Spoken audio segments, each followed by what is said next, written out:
abasuubuzi emmotoka ku payini abakwatira abasirikale ba KC ne poliisi mu kigoto kye bakoze olunaku olw'eggulu ku bagayibwa okutunda emmotoka omulundi ogusukka mugumu n'abo abasima emmotoka mu bifo ebitakkirizibwamu olunaku olw'eggulu beekozeemu akakiiko ne beemulugunya ku ngeri gye bakwatiddwamu nga bangi tebenyigiranko mu bumenyi bw'amateeka.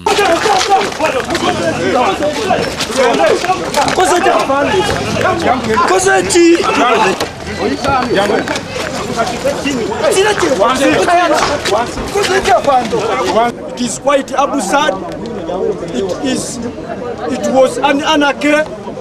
Now here we call upon all stakeholders to at least inquire into this matter, because the way we are treated yesterday is really very appalling.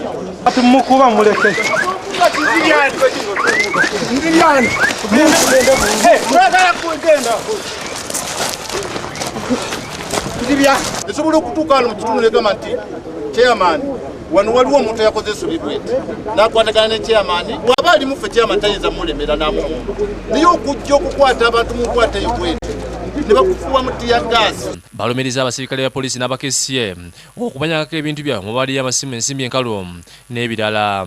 Abakwata abantu mu nsawo oza kwata mu kikutegeeza mukwata mu nsawo. Ffe wano tetuli babbi, tuli basuubuzi wabula abo abantu abaagala okwekusa bokka na bokka. Twabadde wali ewasebuufu DPC yayatudde ekigambo ng'abantu bonna bawulira nze njogera ndi musiraamu njogera nti yagambye n'agamba empalana mmwe mugende mutonere Muhammad Sebuufu n'owa State Council n'agamba nti ye lwaki Sebuufu department eno ya poliisi lwaki ate batugattiseemu ki olukiiko nga telunatandika abamu ku basuubuzi basoose kugaana okuteesa nga bagamba nti okujja nga banaabwe abasigadde bayimuddwa olwo bagenda okuteesa.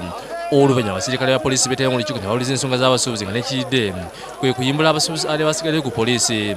Waliwo kanyama eyafutiza abakesi ne poliisi ebikonde aleeteddwa mu mmotoka eya open roof era ng'onazze awaga nti tebamusobola. Oh no no no.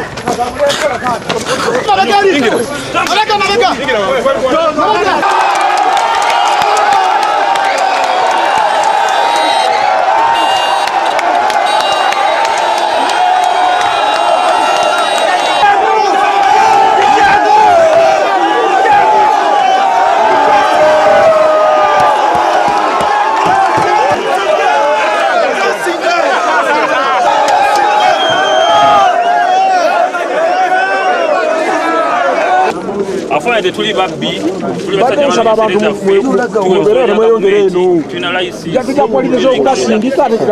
abasuubuzi eyabatuuseko babitalyeko Mugaga Muhammad Sebuufu gwe bagamba nti yagala okukola ebisookola asigalewo yekka.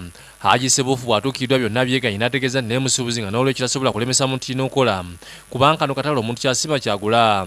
Agamba nti chairman yekuba ne kesisi okubagoba si kituufu wabula okuba ntubeera mu meeting ne kesisi nga ffe tubakiikiridde kesisi bagamba muve ku makubo tubagende mubibanda mukole era tukiza tubadde emyaka egisoba mu 10 nga kesisi tetukwatanga naye ebbanga lyonna ejja ekwata abantu babeera ku makubo era katulina enkolagana ennungi okulwanyisa obumenyi bw'amateeka.